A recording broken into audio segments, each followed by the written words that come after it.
So why? I will explain why.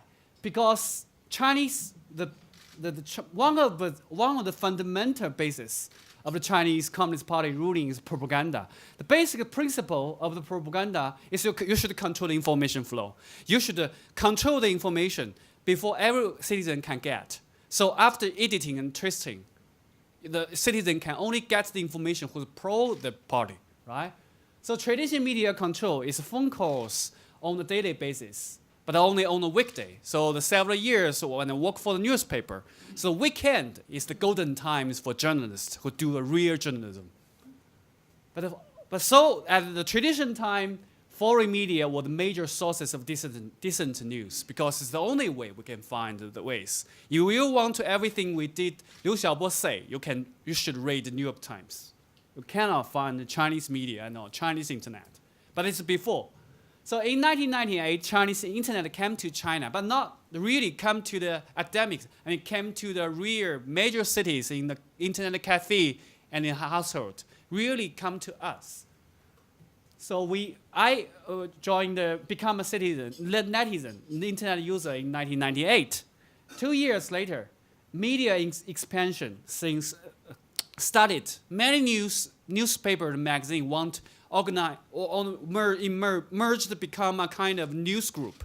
So new media, new TV, new magazine, new newspaper, many. So they need high workers, but you can't find very good workers, the journalists in the J school. Chinese J school, the textbook in the Chinese J school are bullshit about propaganda shit, right? So you can't depend on them. So the only way you find good journalists is to look for the netizen who already proved they have a very qualified writing on the internet.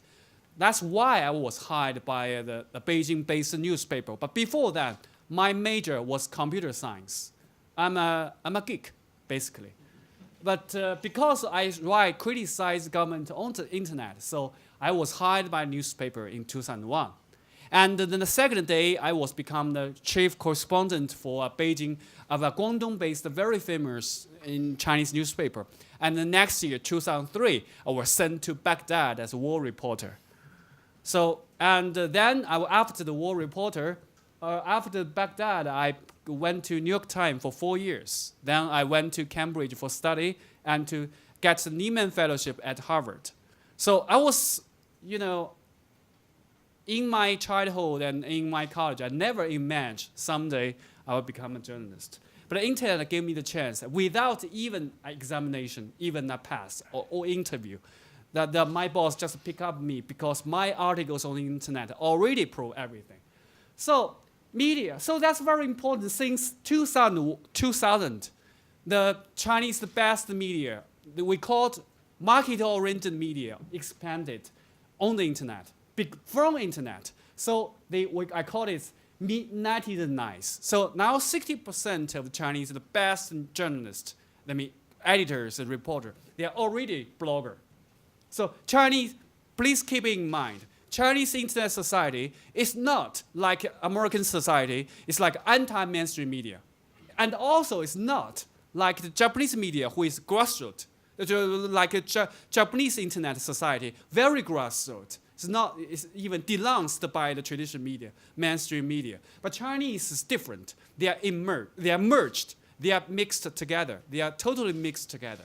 So when we mention a blogger, sometimes it's very famous columns. They are together. So we cannot separate Chinese internet with Chinese media. They are really together. So they made the Chinese internet very elite, have the elite nature, so you can use the media and civil society do some really civic engagement and civic activities, which in Japanese society they will never do.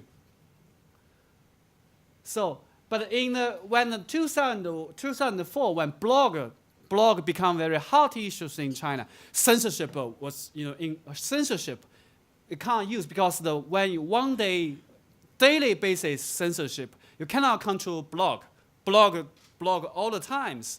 So they set up some kind of self-censorship system. They set self-censor in every news portal. So they have monthly meeting.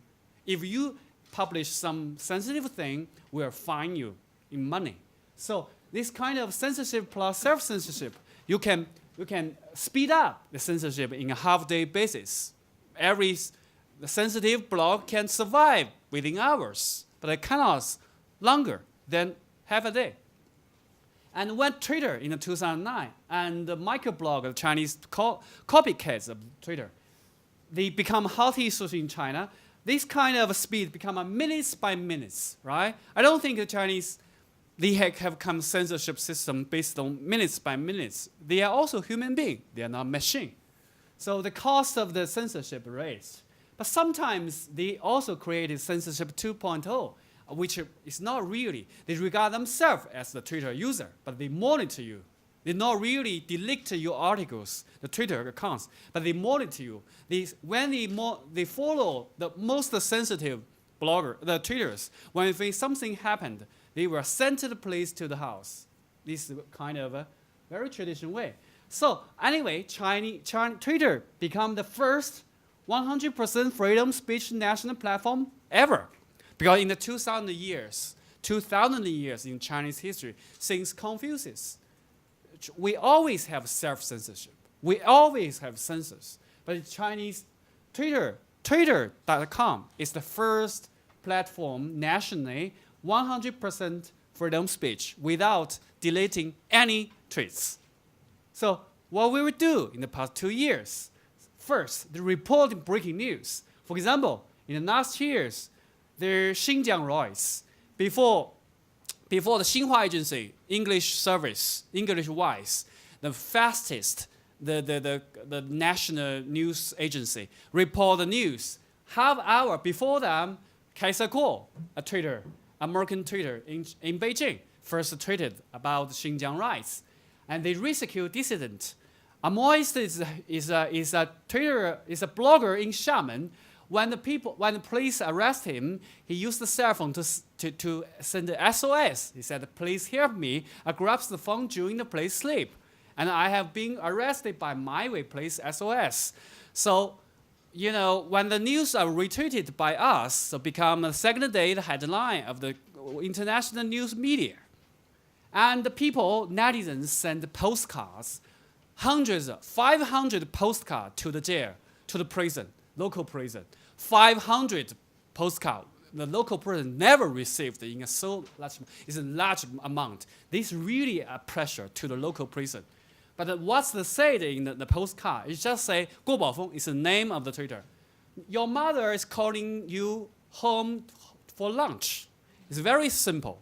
This postcard is very simple. But these kind of activities, when 500 people send from various of cities, even around the world, to the prison, local prison, they really feel pressure. Within 2 weeks later, Guo Baofeng was released. It's the first successful story which Twitter can give us. And they protest Ai Weiwei in the past 21 years since Tiananmen. It's the first time they protest on the Chang'an Avenue near the Tiananmen Square. There is no reporter around. So they use the cell phone to take the picture by themselves, live tweeting at once. Everyone knows. So this picture become the second day, the next day, Global Times English version, very important cover story. So that's a very successful story which put the sensitive demonstration on the ground. So, and also, that's covered by many international media. It's a Twitter-triggered environment demonstration happened last year in Guangzhou. It's very Panyu, protect the city of the Panyu is very famous. Young people very bravely use Twitter and cell phone to go street. Like the picture, it's an AP picture. It's a picture to show the real bravery of Chinese young people. We are no the blue ants anymore, right?